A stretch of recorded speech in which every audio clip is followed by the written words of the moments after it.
સુરતમાં જે મહુવાના ગોપલા ગામે તલાટી લાંચ લેતા ઝડપાયા। તલાટી આવાસના નાણાંના બિલ પર સહી કરવા લાંચ માંગી। તલાટીએ ફરિયાદી પાસેથી 10,000ની લાંચ માંગી હતી।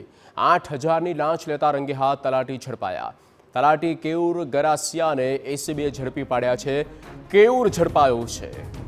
આવાસના નાણાં બિલ પર સહી કરવા લાંચ માંગી હતી। અંતે કેયુરની ધરપકડ કરવામાં આવી। લાંચ માંગવામાં આવી હતી અને લાંચ કેસમાં 8,000 રૂપિયાની લાંચ લેતા ઝડપાયો છે કેયુર।